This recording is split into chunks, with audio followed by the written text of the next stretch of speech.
Atkinson with Gareth Roberts, Mo Stewart and Pete Bolster to talk about Florian Wirtz, obviously the thing that we're all talking about, to also go on from there and talk about the parade, the other thing we're all talking about in the game against Crystal Palace, and whether or not we should give them a reverse guard of honour. What do we all think? Mo says yes, Gareth says yes. No, absolutely not. The Pete Bolster hardline position, no. They can bring the FA Cup with them, but like, that's it. No, there's no way.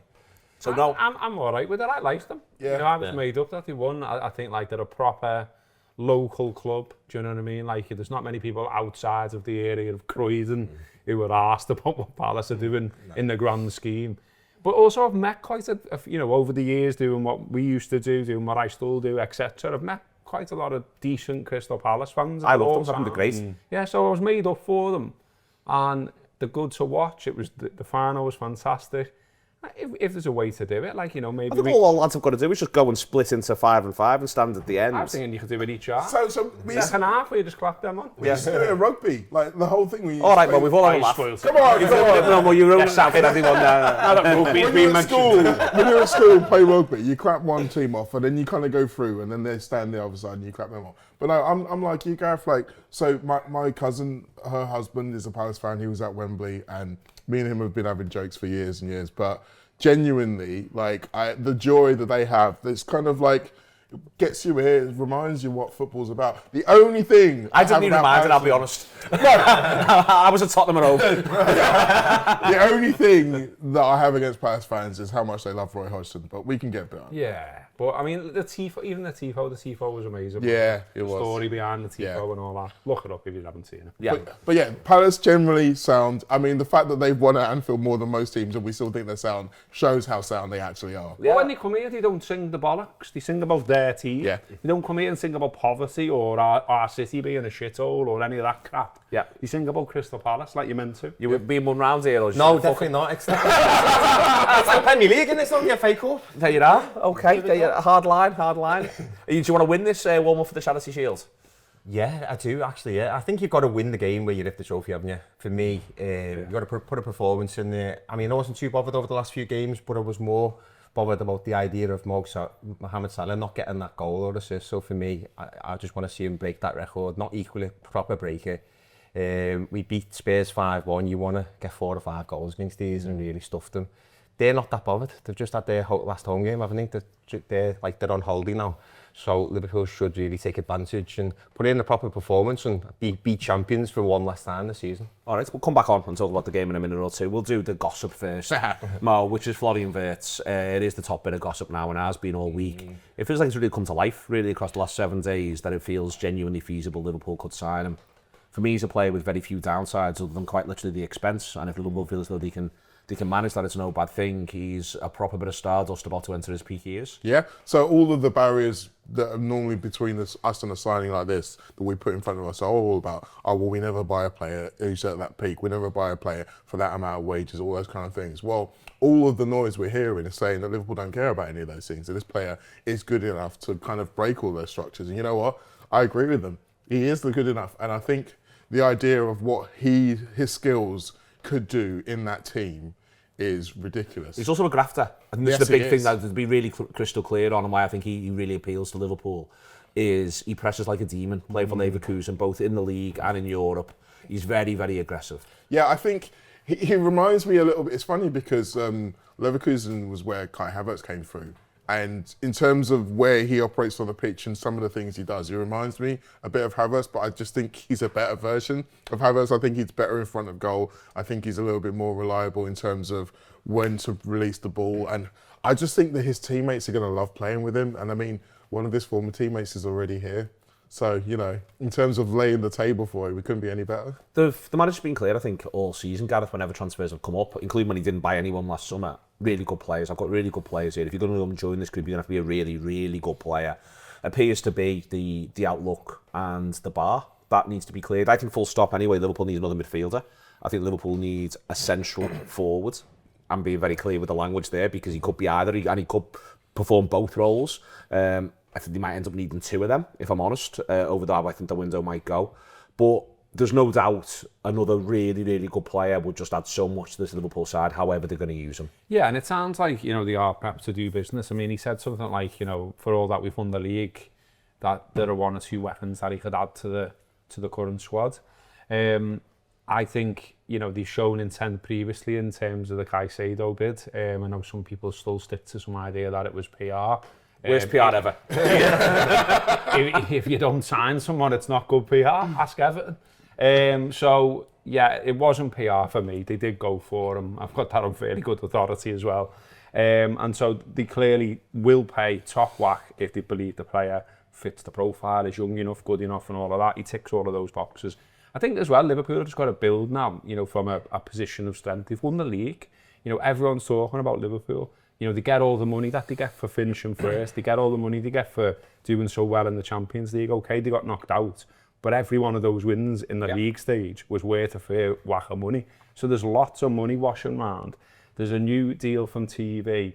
There's a new deal from Adidas. There's sponsorships added to the roster of sponsorships seemingly every 5 minutes. So they can afford it. They're in the Champions League again next season, unlike some other clubs. And so they can afford it. They can go and do it. Bournemouth, that they're the best, you know what I mean? They can afford it, I think, Peter. I think Gareth's absolutely right. They can afford it. And then from there, you know, I think that becomes the key thing here. I think they can afford it. It might mean they cut the cloth a little bit differently somewhere else, but I'm not even sure on that, really. I think that they have an idea of if there's someone really special, then we go and do it if they feel as though they can get it done. And I'm still a way away from feeling like this one is certain, or even 51-49 in Liverpool's favour, that he might end up there, because German players do tend to end up in Bayern Munich. The only thing I think is, if you're the player, you've won the best Bundesliga you're ever going to win in your life. Playing for Bayer Leverkusen and going the season unbeaten. That's it. And you were the main man. You know, I think if you're the player, the fun bit is coming here for at least 5 years and seeing where you end up. Yeah, and he's probably not thought about that, has he? I think it's human nature. You reject a new idea. Everyone always does it until you get your head around it. And I think this Liverpool interest has only come over the last week or so. So I think it's something that we'll be building as head. But I agree with Gareth that obviously we can afford it, of all the reasons he just said. But Liverpool and FSG can't afford not to sign a player like this, because there are players in the next couple of years that will be moving on. Mohamed Salah, Virgil van Dijk, and Liverpool will be getting all those sponsorships of Adidas and Google Pixel and all these astronomical deals that they're getting through the door, because we play attractive football, and he is a brilliant footballer that we will want to pay money to get into the ground and watch. You seeing players like Trent leave. I personally will miss just watching them play football. Forget about all the politics around it. I want to go and see another footballer that you're excited to get in the ground. And Liverpool are crying out for a number 10. And what it does to that side as well, it's interesting what it does with Szoboszlai. It moves him further back. Loads of pace there on that recovery position, but also a lot more creativity, because Szoboszlai's been brilliant this season, but he's been criticised as well with his final ball and that final shot or whatever. And I think this is an ideal sign of Liverpool. I think with it would be, you know, straight away, this is the team that was played 34, 82 points. Since then, they've gone on their own journey and they've all had a nice time. Yeah. But they were played 34, 82 points, Gareth, and I think it would be a noise to the rest of the league. But we are absolutely determined that we're defending this. We think we can go the other side of 90 points over the course of a season. Yeah. I think we would have done this season if someone had pushed us. Genuinely, I think that this is a 90-point squad. You had someone like Wirtz, you're saying we're staying at that 90-point marker. That's who we are now. Absolutely. I mean, this is a team already that went 26 games unbeaten. Yep. And, you know, if you're then adding a top player in Europe, that worries other teams, that worries other sides. And look, City have got to go and spend and rebuild. They've still got the charges hanging over them, and we don't know what the result of that will be, but it is likely to be some kind of sanction. Hopefully it's one that writes them off from going for the league next season, and we can just forget about them again. That'd be nice. Arsenal go again and they'll spend, and you know, I know we're all having a good laugh at their expense at the moment, but they're good. Yeah, they are good. And when they have got all their players fit, they will be a threat. They will clock up a lot of points. And they had two in a certain area, they'll look a lot better as well. Exactly. So, you know, like I say, we're having a laugh about them, but we can't stand still. We need to go and spend. And also there's a lot of question marks over players' heads in the squad as well. And there's loads of players there where you can make an argument one way or another about whether they're going to be here next year. You know, is Jota going to be here? He's not had a great season. He's shown in flashes what he can do. He's had his injury problems again, etc. So did he move him on? Are they getting someone else? What's happening with Núñez? Well, I think most of us hope that he does go. It sounds like he will go. I'm expecting he's going. Yes, me too. So therefore, you need someone else in. I already think as well, like what you said about sort of the potential of the squad and the potential of what points they could rack up. If you had a proper number 9 to what we already had, you're getting a lot more points. I don't think you're getting a proper number 9. But well, not with it. You get a sense. Price. No. I think that firstly, I just don't think there's Not that many who would have the sufficient ability. But I also think, the noises are he's really like the way PSG play. Dembele, you wouldn't have described before the season started as a proper number 9. Now he's top scorer in League One and he's done brilliantly in the Champions League. I love a proper number 9, you know me, I love a big man up front and everyone knows where they stand. But I think the truth of it is, I think we're going to end up with either an attacking midfielder or a winger who they like the look of, who they think could do a great job for Liverpool playing number 9, and because that's what he's done with Diaz, and I think that's where he ends up. I understand why we do, but I don't think, I mean I could be wrong, but I don't think you're going to get Isak and Wirtz in one window from Liverpool's point of view, and Isak is pretty much the best one. I think the cool thing about that, though, is that it can work out to our favour because obviously we talked about Núñez leaving. If there's a world where maybe Jota gets an offer and maybe Liverpool think that that's an offer that's better for them and he moves on as well, then they will be buying another striker. But the problem with buying Isak and even buying Julian Alvarez is that he's going to want to be the main man. And hello, we've just given Mo Salah another contract. If you've got Wirtz, who's technically kind of a midfielder but also playing in a central position, he is kind of in a different situation. So he's going to be the coming man, but he still doesn't want, he's not going to be taking penalties. He's not going to be taking goals out of Mo Salah's pockets. He's going to be putting them in Mo Salah's pockets. Mo Salah still gets to be Mo Salah, and Florian Wirtz still gets to be Florian Wirtz, and they can help each other. And then when Mo Salah does move stage left, Wirtz can be the main man, and then you start to build pieces around him. I think in terms of transitioning from one superstar to the next superstar, it makes a shitload of sense. The other thing about it is that we talk about Man City. Man City supposedly pulled out this deal because it's too much money for them. Too much money for them. Ha!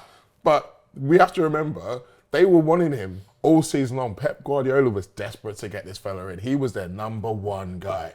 So if we get him, not only do we make them worse, they've got to go further down their list. So I'm all for making our opponents worse and making us better in one fell swoop. Is there an idea though that you can't have a number 10 and a centre forward? Because I just think it'll work. I think the good thing about Wirtz is that he grafts, but I'm more of the view.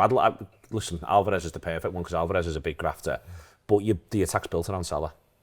It's not built around the central striker, and if you've given Salah all the money, I just don't think they're then going to go and build it on the central striker as well. But I think you could still go and get someone who plays as a central striker, who, by the way, could get 20 goals, 25 goals. Havertz got 15 for Arsenal. He got injured in February. Everyone acts like Havertz is some sort of klutz. He got 15 for Arsenal and he was injured in February. If he'd have kept going on that trajectory, he gets 20, 25. I think if you got someone like Alvarez, though, he was the number 2 forward, doesn't he, at City? He's always been that type of guy. I know he's gone to Atletico Madrid, but they're not like a super club like Liverpool or a Real Madrid or something like that. So his personality, like you just said, he is a grafter, he is quality. I think he would just fit in. And I think Mohamed Salah, I think we're underestimating him. He wants to win, first and foremost. And I think he will continue to adapt this game over the next couple of years for whatever's best for the team. I don't think he's going to be running back and helping the right back, but I don't think the attack will be completely built around him as evolution happens. I think it will be in the first game of the season, but as 6 months in and the start of the season after, I think it will develop. I just like to see someone wear that jersey who can put the ball away.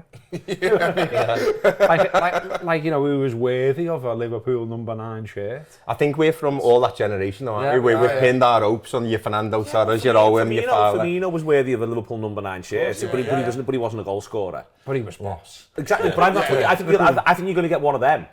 I'm not saying you're not going to get someone who's boss. I'm just saying you're not going to get someone who... I could be wrong, and as I say, I hope I'm wrong. I want to be really clear on this. I'm like you. I love a lad who, you know, right, his job is he wears number 9, and what happens is the ball goes into him and then he kicks it into the goal. That's my ideal world for all of football. But I think you're likely to get a Firmino. Your best case scenario is a Firmino, not...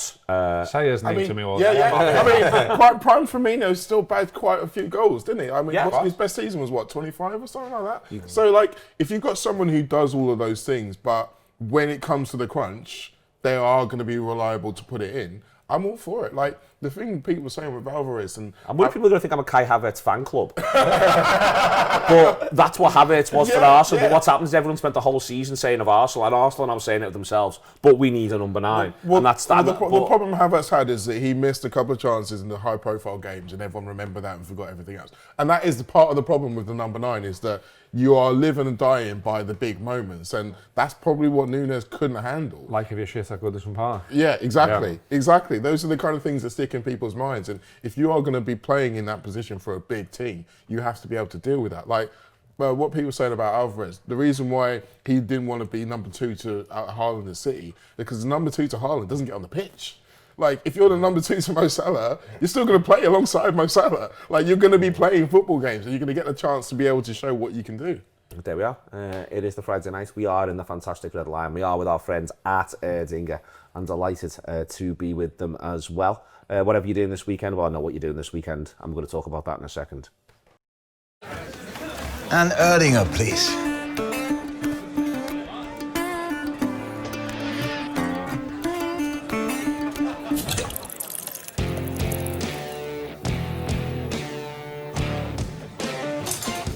Stop! Don't forget the best bit.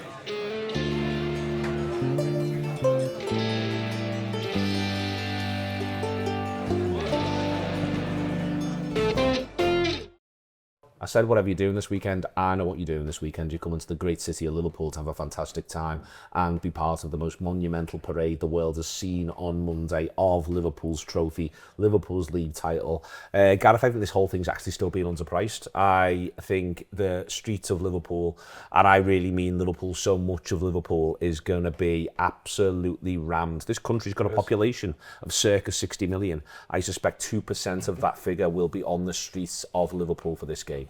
For this parade. Well, yeah, the council's saying about 750,000, aren't they? And then you've got the Radio 1 event in Sefton Park as well on top of that. Some logistics going on there. Thankfully, I'm not part of them. All I have to do is enjoy myself, and I'm looking forward to it. Yeah, it's going to be fantastic. I mean, you know, we've got the game, obviously, first of all.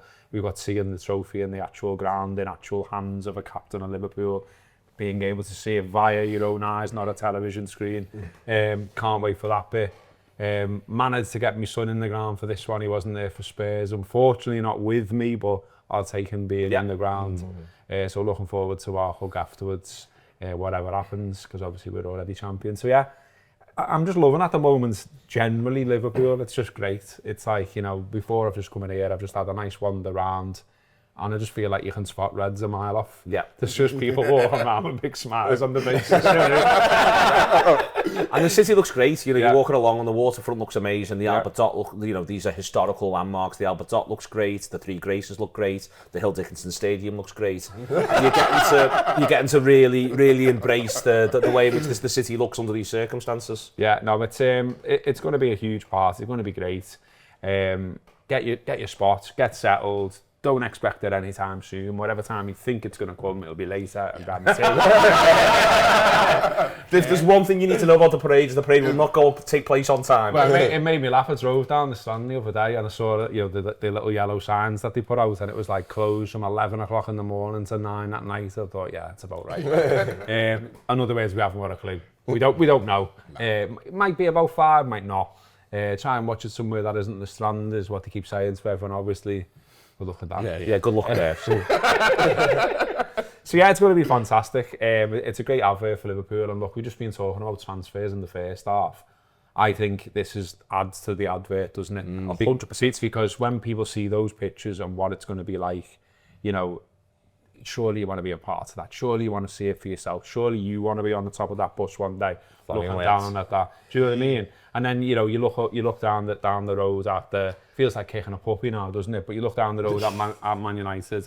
They lose the Europa League final, but even if they were going to win it, they were going to have a barbecue. Yeah. Like, what?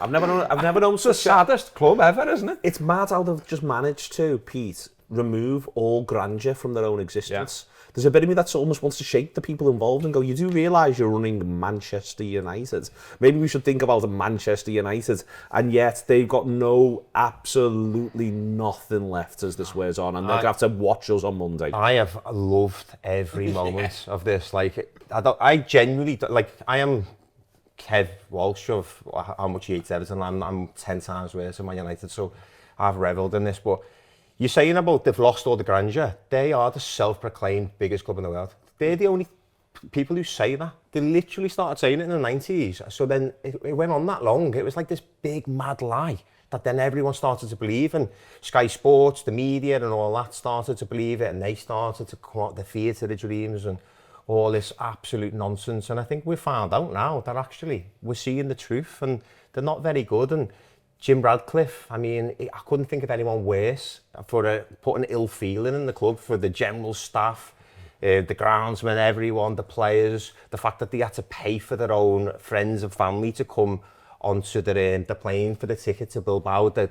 Amarin had to pay for the coaching team and all that. I mean, it's unbelievable. You had to chip in for a pack to Richmond in case they won. Yeah, it's just like, it's honestly, it's Fucking Amarin's making potato salad when he goes home because you might need to bring it to the barbecue on the off chance. He doesn't think they're going to get a result, by the way. And it's got to be rich. Not having heck. No. Not with 90% pork. No. Oh, it's absolutely fantastic to watch. But to get back to us for a moment, the reason why it's so special for me is for all the reasons Gareth said, and Mo and yourself, and it's going to be this amazing weekend. But to me, the one feeling I felt for the past few weeks is vindication. The vindication that little young Peter, and I remember when I was a kid, and I used to say that Liverpool were the best side in the country. They were the best side in Europe from our isles and stuff like that. And I've had to endure for decades all this nonsense from the mainstream media, from Man United fans, from even other opposing fans. Liverpool now, courtesy of the Anfield app, putting it up there on the motorway, right? You can't argue anymore. Even Gary Neville's coming out with this more stuff, isn't he? Coming out saying, like, we are still the biggest club. They might be the most successful club, but we're still the biggest club. Yeah. Like, well, do you know what? You can't actually define why, but you just say Yeah, you can't define why. We've got more likes on Facebook. I know, and you have that, we'll have the trophy. Exactly. So for me, it's that special. There's 3 additional European Cups. That special vindication moment for me, and I'm just loving it. And this points thing as well. They're just trying to just like take everything away. The only number that's important, the number 20 this season, and the most important number next season is 21. That's it. Man United still haven't got 40 points yet, by the way. I just wanted to remind everyone. Oh, you don't need to It's the last day of the season. What's the last day of the season. Well, if we Didn't West Ham go down on 39? Yeah. 42, If we win this weekend and Villa beat United and Newcastle beat Everton, which is what should happen, then we've got more points than Everton and Manchester United combined. Look at that. I mean, so I've kind of Been come out to for a terms. month. Yeah, you've been on that trip for a while though. I love the pettiness, but I've kind of come I've to been on it terms. since December. I've kind of come to terms with the kind of teenage years of all the disappointment and all that upset. Because the way I look at it is this: if you'd have had to say to me, there's going to be a period of your life where Man United are going to be dominant and Liverpool are going to be shit, and a period of your life where Liverpool are going to be great and Man United are going to be shit, I would rather that second period happen when I'm in Liverpool. Like, I had And to an do... adult. And an Yes, adult, yeah. exactly. And have my own agency. We weren't this shit. This We weren't this shit. They're so poor last night against Tottenham, but also where the league position is. And I don't really want to bang on about them too much, but I think that this is... No, but I think I think there's this slight... Like, I can't believe that, to the Radcliffe point on what they're going to do if they win, it's going to be a barbie. I can't believe the lack of self-respect. Yeah. I think they've got a staggering lack of self-respect, and they're managing to combine that. And I don't want to act again like everyone all thinks the same thing if they support United, because that's not true. But there's also simultaneously this lack of self-respect and a lack of acknowledging reality. And there's a number of people, especially high-profile Manchester United people, Rio Ferdinand, who is the man who was the most wrong about everything ever. the time, yeah. It's some achievement to be as wrong as he is about all matters. But it's this combination of simultaneously a complete lack of self-respect and a lack of perception of reality that I'm just finding I don't know how you're managing to do both, and yet here we are. So the biggest indicator of this is Ruben Amorim. Right, you've got a manager who actually has been acknowledging, you know what, we are a bad team. We are a long way away from being a good team. We are the worst Man United team they've ever been. We are so far He's away. haven't to it. Yeah, he is. He is. Yeah. But He's listen, naive. like, think about all the Don't things. say that stuff. But this is the thing. This is like it. Unless you want to leave. Unless you want the payoff. Yeah, I don't think he wants to pay off. I just think he wants to be able to get out and go, it's mad in there. You know? But he's saying all that thing, and there's no pushback. There is no one saying you can't say that about Man United. No one is saying that because they all know it's true, but they just cannot bring themselves to They believe still don't it. say it. It's like when Moyes went there, you know, that was when it started. He started saying, like, I remember him like being fearful of Liverpool going to Old Trafford and basically saying in the pre-match press conference that we were a great side. And it was like, what are you doing? It's why we did It's like Manchester Manchester United. He's only got 9 points since December. 9. And that was against the relegated teams. But this is all my point is that you're right. They shouldn't say that. But he's getting away with saying that. People still believe that he is the man to lead them forward. Because you know what? They've got no clue who else could be. Who else comes in if he leaves? But you know, it's somewhere in the back of my mind, people know that it's intractable and that it takes a lot of time and a lot of work to get this stuff sorted out, which also pulls us back around to previous parades because the previous manager here didn't have anywhere near as many problems as Amarim's currently got, but got the minds out quite quickly. One summer where he got shut of a lot of players he wanted to get shut of, then only signed players, with the odd exception of people like Ranyar Klavan who could play a role, but pretty much only ever signed players who were going to be able to play a big role to come in. And the part of why I'm so excited for this weekend is, as Gareth said before, firstly, we get to watch them lifted in person. But secondly, I've been to the last 2 parades and they were great. And I believe that this one will be better. Yes. I 100% think this one will be better. And I just think it's going to be the absolute business because we're building on what there's been. And people have seen the previous ones and gone, I want a big bowl of that. That looks like a great day. Exactly. I mean, I remember the 2019 parade and how adamant we were that this was the start of something. We were going to build on something. And yes, guess what? We did build on it. The next year we won the league title. But guess what? We didn't get to have the parade because we all know why. So the last 2 parades absolutely is a good reason why this one's going to be great. The one that we didn't have, that's why it's going to be the best ever. Because we're going to be storing up all of those feelings of frustration. I just think they should have had a second bus coming in between. No, Firmino on the back. I'm not Firmino, Genie. You see it opposite, wouldn't you? Like, honestly, I think Just in a big fur coat looking like Elton John. because we're all going to be thinking of that. I'm going to be thinking of that now.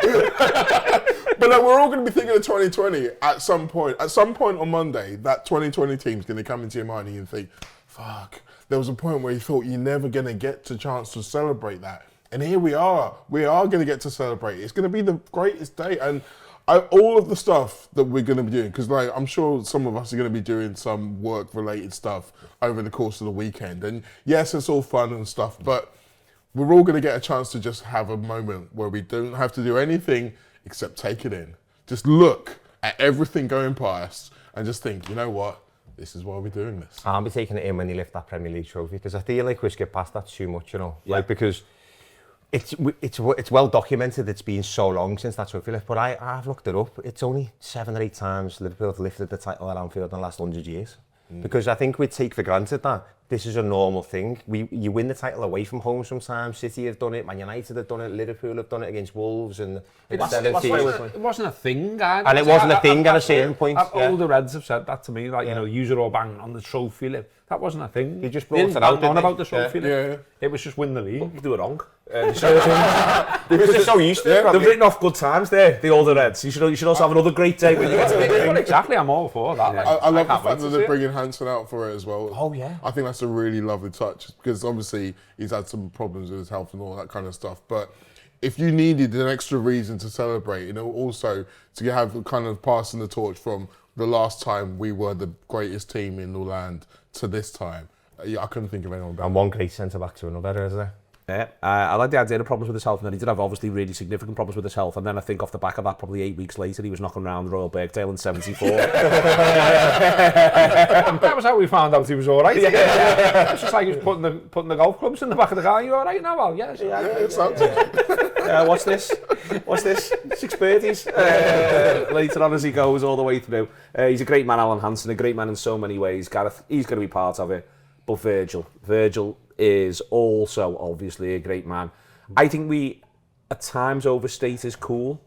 I think he's a deeply emotional man. I watched him when the final whistle went on that day at Tottenham, and he didn't know what to do with himself, and he just span around until he collapsed. And I loved him for that. I love the idea he's been trying to keep everyone right, looking after everybody. That's been his mindset. But there's a bit of this where this is Virgil van Dijk stays so much. Yeah, and it's boss that mural's ready for him in time because he deserves one. And yeah, I mean, what a fella. I mean, you know, I was fortunate enough with the Rap to interview him that time out in Qatar, and he's, you know, like everyone says, one, he smells lovely. Two, he's just got a presence. Like, you know, before with the cameras are on and everything, walks out and he's like, you know, shaking everyone's hand. I remember Andy saying, like, I'm a bit like overawed, I'm a bit nervous, and he's like, it's only me. And like he was just so, like, I just think if he's in your, like we all think, but I remember looking at him that day, thinking, if he's in your team, massive as well, massive. Seeing him in person, you just go, hell, how are you meant to compete against that? And you're like, yeah, if he's in your team, you can just tell, you would be like, I'm going to war. But like, I agree with what you say. You see his head go sometimes. Like, I think, you know, Newcastle League Cup final. Yeah. But it makes it all the better. You know what I mean? He is human. But he's that person, and he loves it, and he needs it, and he wants it so much. And that's what's made the whole season for me. Yeah, watching him as well, he's loved it. Absolutely. And you know, I love the McAllister moment as well. You know, where he throws the towel over his head when we finally won it. Yeah. And he's just sitting there, obviously having a bit of a moment. I love the Konate thing about, in fact, someone was telling, Vinny, it was from Sky, I think, telling me yesterday, said, you know, Konate just disappeared. And everyone's like, well, is he coming back? Because he was going to speak to him and all that. And then he's just sat in the stands, having a bit of a taking it in moment. We've won the league. And I love that. I love that it means so much to them because, you know, like, I think loads of modern football, it's easy to get a little bit depressed about the direction of it and the money and the cost and pricing out fans and all of that kind of stuff, which I'm kind of doing as a day job, so definitely gets me down sometimes. But stuff like this is like life affirming. It's like, this is why we did it all. This is what we're here for. And I've literally waited all my life to see this, what we're going to see on Sunday. So yeah, nothing spoiling that. Like I say, I'm bouncing around the place. I feel like I'm walking on a cloud. That's the way it is. At the minute, the city is absolutely bouncing. Everyone is bouncing. Thank you very much to Erdinger as ever all the way through. Thank you very much to the Red Lion. If you see us, any of us, Pete, Mo, Gareth, all the way through the parade week, come over, say hello, give us a hug, enjoy it from there. I'll be the one wearing the fur coat looking like Elton John. See you later.